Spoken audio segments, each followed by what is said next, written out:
Dios por eso es la palabra, es el Espíritu Santo para refugiarnos en Él y Él es el que nos alivia de todas esas cosas. Sigo leyendo. El nombre de cada uno de sus miembros fue escrito en una parte del libro de la vida del Cordero antes de la fundación del mundo. Bueno, ahí vemos el primer grupo de la novia, que es la novia que es restaurada y perfeccionada por el mensaje de la hora, ¿no? Bueno, entonces dice, en el segundo grupo hay otra clase de personas cuyos nombres también están en el libro de la vida y ellos saldrán en la segunda resurrección, ¿ya? Entonces, como yo le decía al inicio, si usted está en el libro de la vida es porque usted tiene vida eterna. Y si usted tiene vida eterna es porque usted nació de nuevo. Pero eso no le garantiza que va a estar en la primera resurrección, o sea, la que es para reinar en el milenio. Aunque no se va a perder, pero sí tiene que pasar por el periodo de tribulación si no fallece antes.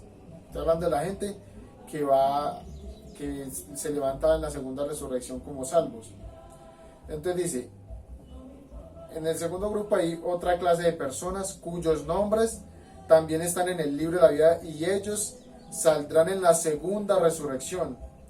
Tales son las vírgenes fatuas y los justos mencionados en Mateo 25. Bueno, listo, ahí ya tenemos otro grupo que se divide en dos. Las vírgenes fatuas, los santos que son engañados, no pueden ver el mensaje, pero de todos modos son salvos, o sea, no aceptan la marca de la bestia. Y los otros son aquellos que aún sin saberlo, les dice el Señor, Mateo 25, en que entren a la vida porque les sirvieron a los más pequeños que Él. Y cuando yo le pregunto, Señor, ¿cuándo te servimos? O cuando te dimos sediento y te dimos de beber y cosas así. Él les dirá, por cuanto lo hiciste a uno de estos más pequeños, a esos miembros de la novia, a mí lo hiciste. Entonces, bueno, por otro lado. Ahora, mientras yo voy leyendo aquí y voy como resaltando estas cosas, mire, examine su propia vida y mire en cuál grupo está metido usted, porque es el objetivo. Entonces, si usted cree que está metido en uno, si usted cree que está metido en el de la novia, pero se está viviendo conforme al otro grupo, entonces es un tiempo de que examine la lámpara y mirar qué fuego tiene, qué suciedad tiene.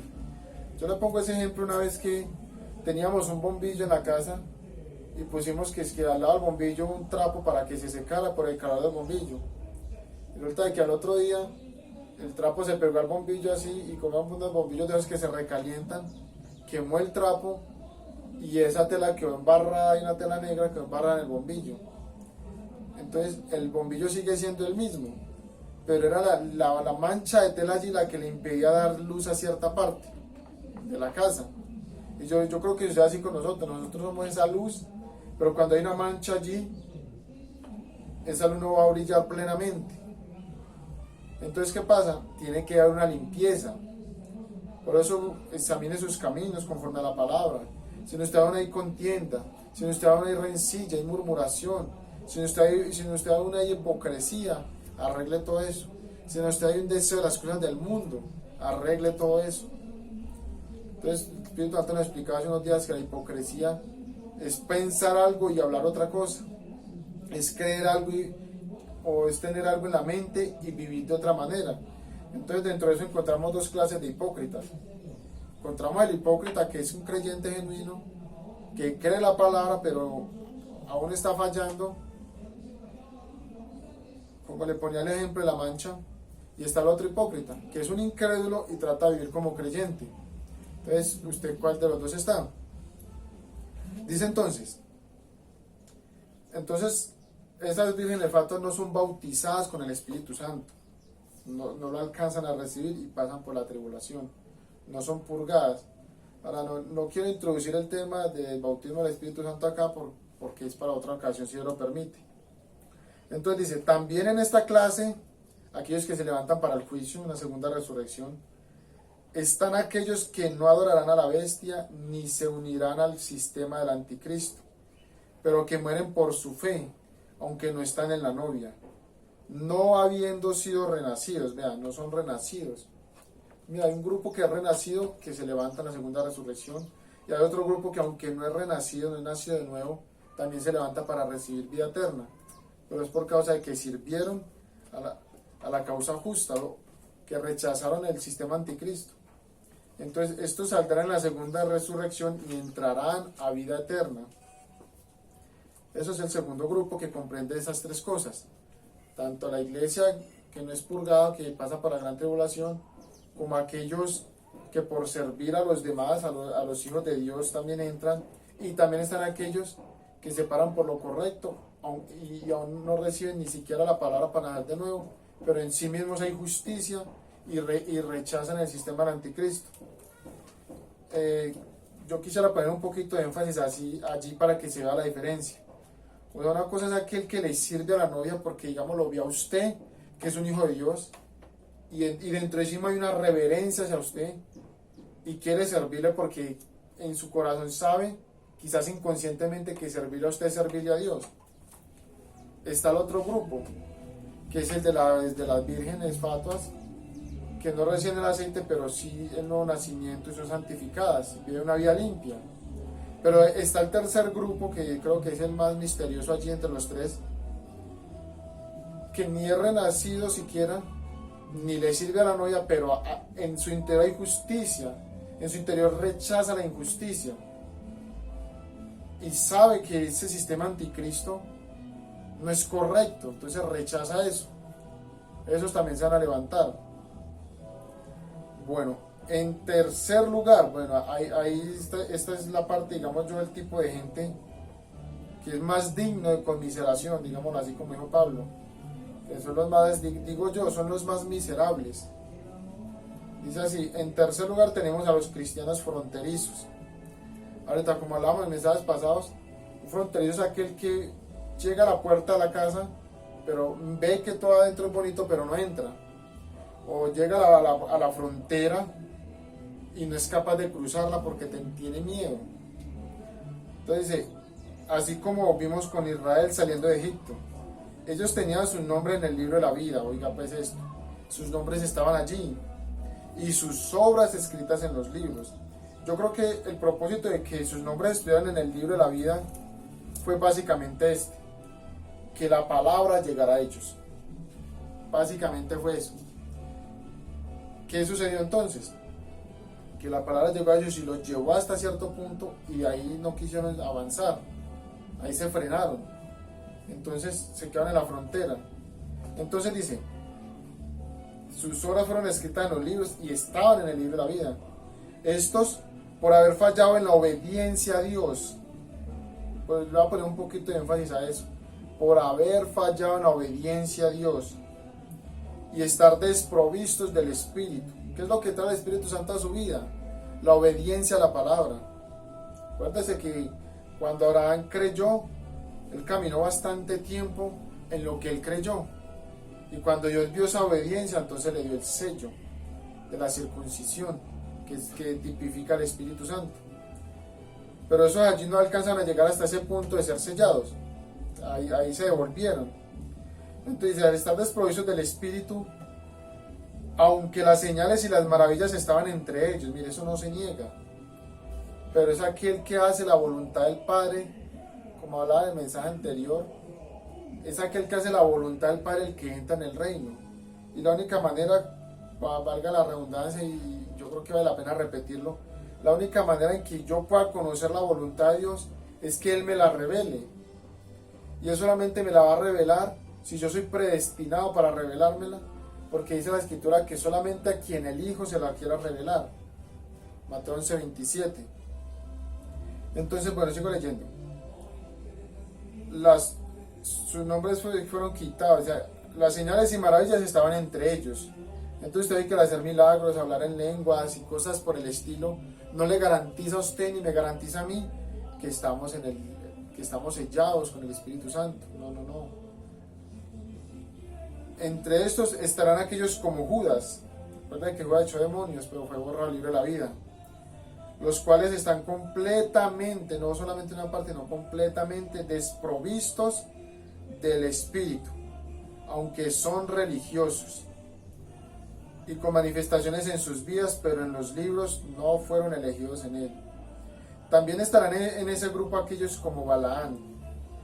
Bueno, yo quiero aclarar algo aquí para que no le tener confusión. Las sanidades son por el Espíritu Santo. Los milagros y estas obras son del Espíritu Santo. Pero ¿por qué dice el mensaje que ellos están completamente desprovistos del Espíritu?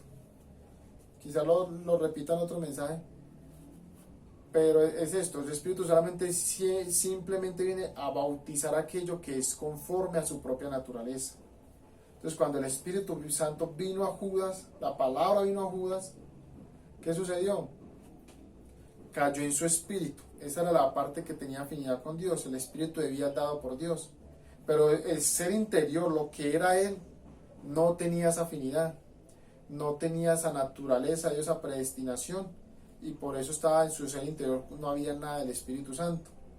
Por eso, aunque como el Espíritu Santo estaba en su espíritu, pudo hacer esas obras de poder, pero falló en obedecer la palabra de Dios. Entonces, quizás esto lo vuelva y lo repita en otra ocasión. Es como comparar el trigo y la cizaña. Ambos son dos semillas, con una naturaleza completamente distinta. Pero lo que es el sol, lo que es el agua que representan el espíritu y la palabra, y la vida de esa semilla, vienen a ambos. Y lo único que hace el Espíritu Santo es vivificar lo que ya estaba dentro de esa semilla. El Espíritu Santo lo único que hace es vivificar lo que hay dentro de usted, o lo que hay dentro del incrédulo. Yo espero que hasta ahí se entienda. Entonces, cuando la semilla es vivificada ya nace, pero cuando nace produce su propio fruto, porque va a producir conforme a su propia naturaleza. Esa es la ley de Dios. Pero el que es predestinado tiene la naturaleza de Dios. El Espíritu Santo viene y le da vida a eso que ya está dentro. Entonces el Hijo de Dios no es Dios hoy, el Hijo de Dios es antes de la fundación del mundo, que simplemente vino y, como en el ejemplo del bombillo, estaba sucio, estaba esclavizado bajo los rudimentos del mundo, y tan pronto vino la palabra lo levantó. Bueno, creo que hasta ahí estamos suficientemente claros. Entonces, ¿qué es la religión? Es una mezcla de la palabra con el mundo. Sí, porque el Espíritu Santo viene y entra a la persona, pero no a su ser interior, sino hasta allí, hasta donde hay afinidad con él. Y la persona mezcla eso con su propia naturaleza vieja, que no puede ser cambiada. Y por eso se produce la religión. Entonces él se cubre con sus buenas obras, igual como Caín. Entonces mucha gente dice, ay, tan buena esa persona, mire que ahí sí está el Espíritu Santo, porque mire cómo es servicial, cómo ayuda a los demás, cómo habla bien, y estar muerto, sin Cristo en el interior. Ahora, cuando usted dice que la gente habla muy bien de él y es muy buena persona, y dijo el Señor, ay de vosotros, voy a dejar en el texto, Lucas 6:26, ay de vosotros cuando todos los hombres hablen bien de vosotros, porque así hacían sus padres con los falsos profetas. Entonces, bueno, luego para que lo lean, ¿no? Entonces, aunque son religiosos y con manifestaciones en sus vidas, pero en los libros no fueron elegidos en él. También estarán en ese grupo aquellos como Balaán. Balaán sucede con el mismo caso. Balaán y Judas se desviaron por las cosas del mundo, por la fama y la popularidad y el dinero, porque eso es lo que había. Su naturaleza era conforme al mundo, y por eso se identificaba más con el mundo, aunque el Espíritu Santo vino a ellos con un propósito. Dice Salmo 68, creo que el versículo 18, que Dios también le da dones a los rebeldes, a los incrédulos, pero ese don viene con un propósito, y ese propósito está dentro de la soberanía de Dios. Ahora entonces dice, en cuarto y último lugar, bueno, entonces ya vimos tres grupos, la novia, y dentro del otro grupo hay tres grupos incluidos que se subdividen. La novia, ¿cierto? Ese es el primer grupo. Y en el otro grupo están las vírgenes fatuas, están aquellos que sirvieron a la novia, y también aquellos que no son renacidos, pero rechazan el sistema del anticristo. Entonces, bueno, ahí está. Ese es el segundo. El tercero es el de los religiosos, que digo que es el más miserable, porque aunque ven el poder de Dios en sus vidas, ven que la cosa es real, simplemente se devuelven por su amor a las cosas del mundo. ¿Cuántas veces no hemos visto eso? Y a sorpresas que nos hemos llevado a ver gente que uno en su momento dijo, uy, qué bueno ser como ese hermano, como se goza en la palabra, como la vive, y realmente ver que llegaba un tiempo, simplemente todo eso lo tiró, lo pisoteó y se fue para el mundo, o para alguna denominación que es peor aún. Entonces, bueno, eso por un lado. En cuarto y último lugar están aquellos cuyos nombres nunca han estado ni jamás estarán escritos en los libros. Tales se hallan como en Apocalipsis 13:8 y 17:8. Para que lo lean, para no avanzar más. Bueno, entonces, mirándolo ya desde el punto de vista de la escritura, esos cuatro grupos en el libro de la vida, hay tres grupos, ¿cierto? La novia, que nunca va a ser borrada; la iglesia, que no va a ser borrada pero no entra en el milenio; y aquellos religiosos que sí serán borrados.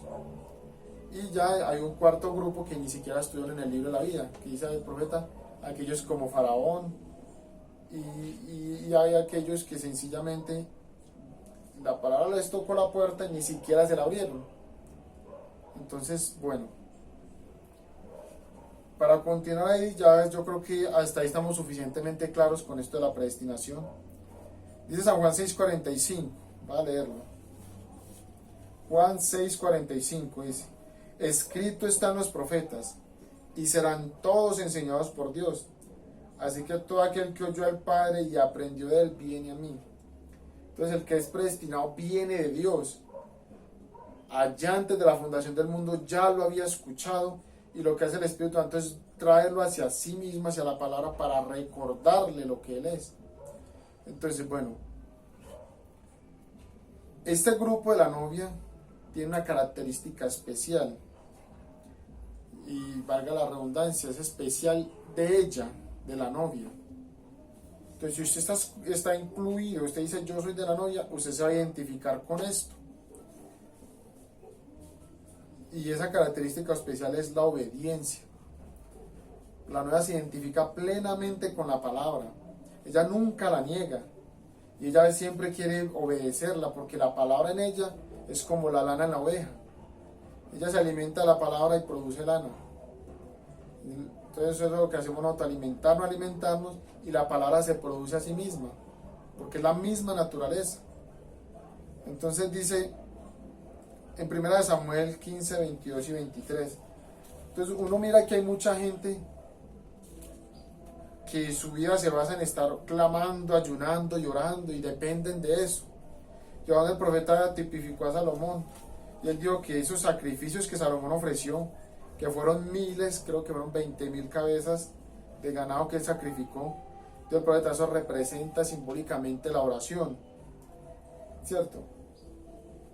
Entonces mucha gente ora y ora mucho, pero el Señor dice así respecto a ese tipo de sacrificios. Vamos a mirarlo. Me pasé. 1 Samuel capítulo 15 versículos 22 y 23. Dice así: y Samuel dijo: se complace Jehová tanto en los holocaustos y víctimas, como en que se obedezca las palabras de Jehová. Ciertamente el obedecer es mejor que los sacrificios, y el prestar atención que la grosura de los carneros. Usted puede orar mucho, saber mucho, leer mucho, todas estas cosas, pero Dios lo que ve en usted es la actitud que usted tenga hacia la palabra. Dios lo que ve en usted es la obediencia, y se complace en que usted y yo obedezcamos la palabra.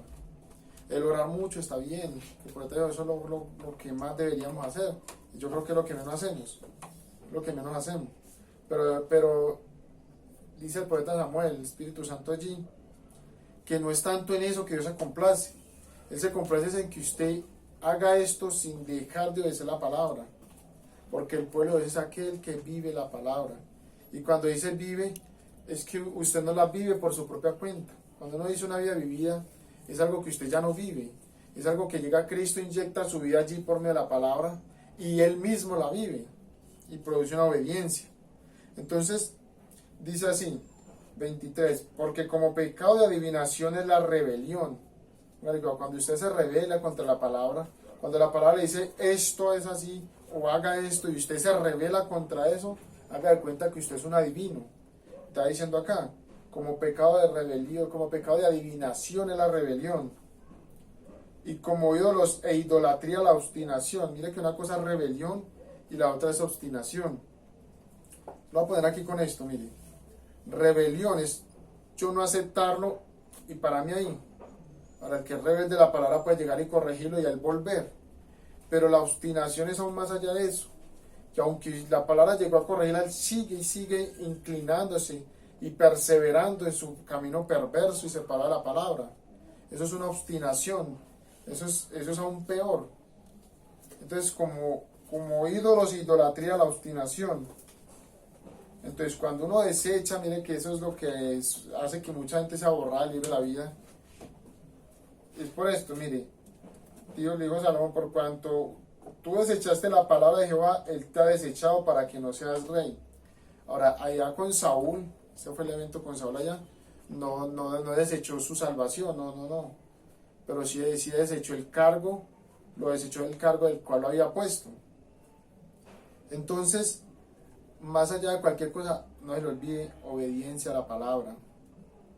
Ese es el fruto de la predestinación, que la palabra pueda manifestarse en una vida vivida.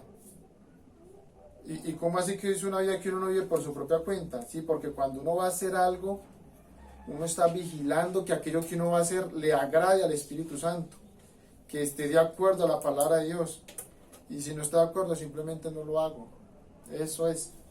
Entonces, es aquí, por aquí tengo una parte también, tengo aquí la cita, está en el mismo libro, una exposición de las edades de la iglesia en la edad de Esmirna. Dice, puede ser que Dios lo predestinó a usted, pero dice, puede ser que lo entregue a usted a la muerte como hizo con Pablo.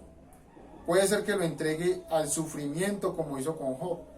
Eso está dentro de sus propósitos. Esa es su prerrogativa, o sea, lo que Él quiera. Él es soberano, pero todo es con un propósito. Si Él no tuviera un propósito, entonces sería el autor de confusión en vez de paz.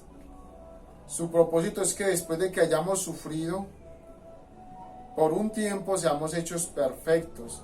¿Qué es ser perfecto?